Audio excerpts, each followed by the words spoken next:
Hello guys! Welcome dito sa aking channel, Kapalaran 888.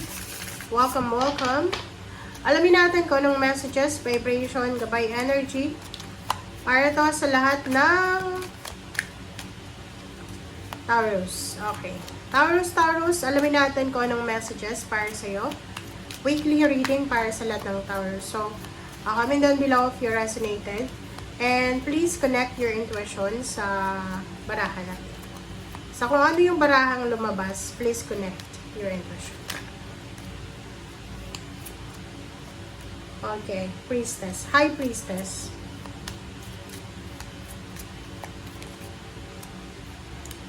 Okay, break the chain. High Priestess and break the chain.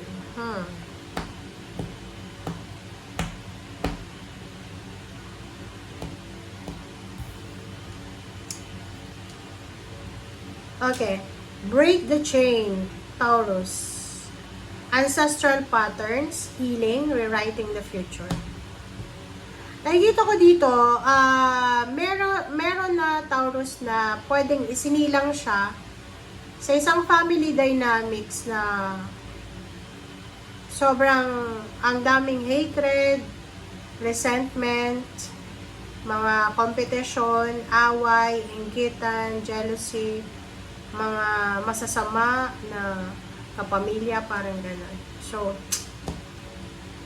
this is ancestral patterns, generational behavior, diba? Yung parang, halimbawa na ikaw ay, yung mga lolo-lola mo, sobra silang strict, parang gano'n, or yung mga lola-lolo mo, or yung parents mo, o yung mga ancestor mo ay hindi maganda yung naging parang ginawa nila sa past.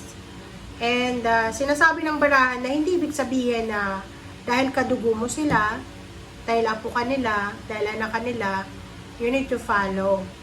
Diba? Sa mga masasamang gawain or yung mga old patterns na yan. So, you need to heal yourself. This is inner child healing or generational curses healing or generational behavior healing. So, alam mo na yun, di ba? Kung halimbawa na sa pamilya kasi yan like, for example, sa family mo, parang kahit kung sino yung nakapag-aral, siya yung magiging breadwinner. Parang ganon. Sa pamilya mo, yung pagbabaro ng money ay hindi na nagbabayad. Parang ganon. Or sa pamilya mo, uso yung backstaban, di ba? Backstab, traidoran, ganyan, ganito, inggitan. But they are talking, di ba?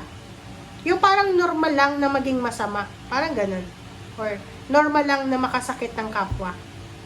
So, you need to break the chain. Kung gusto mo nang mabago yung direction mo, and hindi na makuha ng anak mo, ng apo mo, yung mga bad behaviors na yan, mga ancestral patterns na yan, you need to heal yourself first. So, dito sa linggong ito, marami kang marirealize na kailangan ko ng umalis or kailangan ko ng putulin and cut the cord or cut the cord para makaalis na ako, makalaya na ako sa ancestral patterns na to na ayaw ko nang ipasa sa mga anak at apo ko. Parang ganun. And you need to write or rewrite your own future. Diba? Parang ganun. Okay? Resonated ako dyan.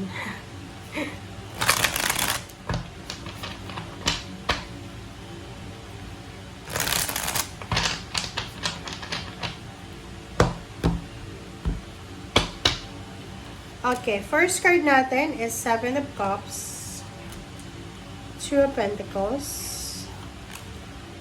Oh, diba? Sabi ko sa'yo 5 of Wands, 4 of Cups. Okay, Page of Cups. Taurus, kung makikita mo yung baraha mo, meron dyan na yung halimbawa sa loob ng pamilya, napapaligiran ka ng mga selfish na tao. selfish na kapatid, magulang, mga pinsan, tiyuhin, tiyahin, parang ganon.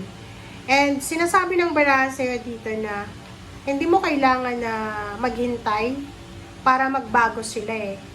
Kasi ganun na yung ano nila eh, yung kinalakihan nila eh. Ganun sila pinalaki or ganun yung patterns ng bloodline mo eh. So, hindi ka dapat na masasayang lang yung oras mo o yung effort mo na baguhin yung mga taong yan. Kasi hindi na yan magbabago. Okay?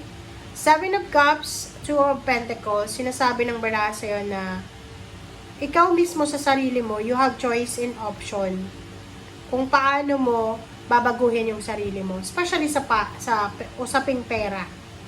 Sa pera, di ba, yung parang sinasabi ko na yung utang, yung parang may mga kapamilya ka na magchat-chat lang sa'yo, tatawag lang sa'yo para humingi ng pera.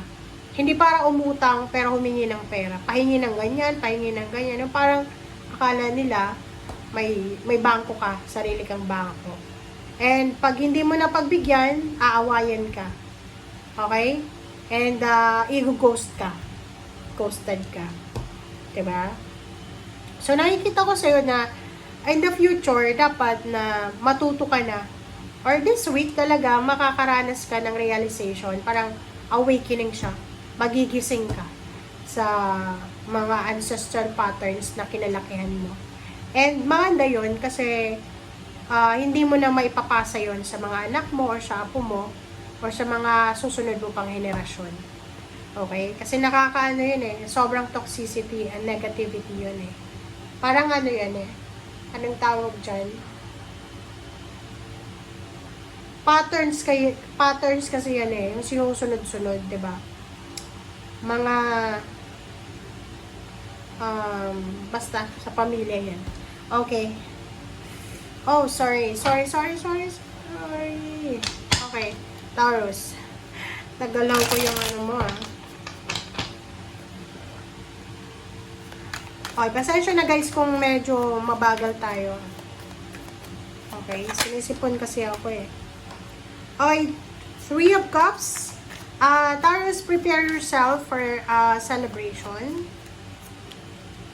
Okay, prepare yourself for good health, healing, deep healing.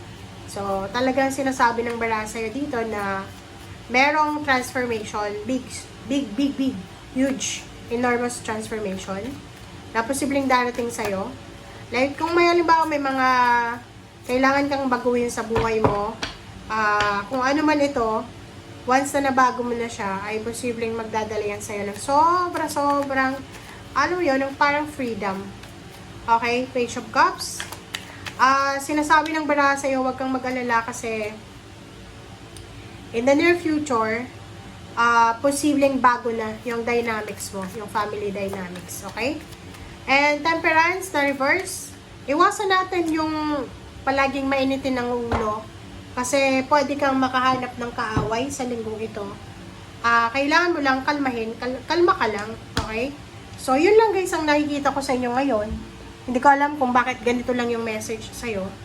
Na parang, ang nararamdaman mo lang sa ngayon is, wala ka ng pasensya para sa pamilya mo, para sa ancestor mo, or para sa mga kadugo mo. And gusto mo nang mabago yung takbo ng buhay mo, financial, emotional, spiritual. Thank you guys. Bye!